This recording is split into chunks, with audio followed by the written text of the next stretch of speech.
as far as some of the challenges that kind of come with scale liquidity. So it would be great to spend some time maybe talking about that, and as you mentioned, some of your evolved thoughts. Yeah, that's so one sort of like advertisement I want to put out there is I'm going to be teaching a couple hour live course at Stanford sometime in February that's going to be, open for people to sign up for. So look out for that. I'll probably announce it on LinkedIn at some point. And part of what I'm testing out the waters with here is some of the thoughts of things that I'll try to mention on that call. And so one thing I want to talk about is metrics. That's talking about sort of how do you know where you're at as a founder. So I think one way to think about it is if you start a company, what are metrics you're going to care about, right? So one metric you're obviously going to care about is something like conversion, right? Growth.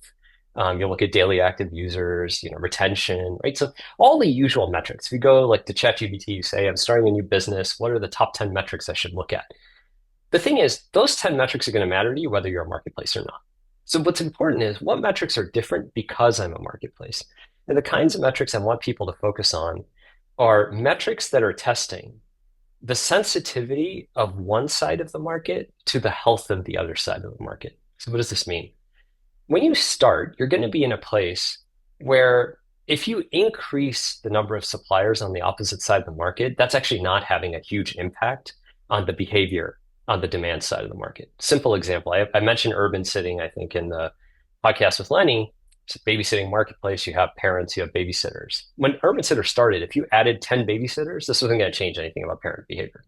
Parent behavior was entirely just constrained by the friction of booking and paying babysitters, not determined by the liquidity on the opposite side, right?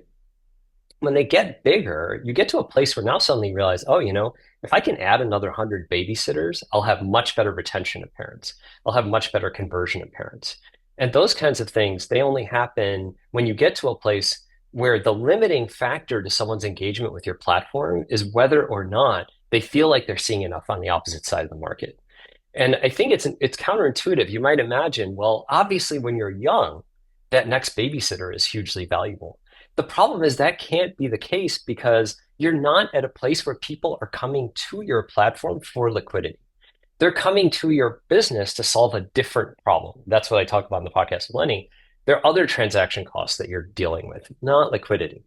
And so early on, ironically, the early additions you make on the opposite side of the market, they're not the reason you're getting more people.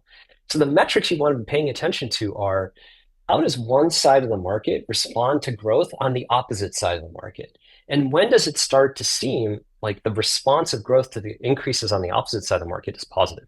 How could you see this? You can look at marketing investment and growing the opposite side and ask sort of what's the impact of that marketing investment on let's say you invest on the driver's side, what's the impact of that on my rider's side, right? And vice versa.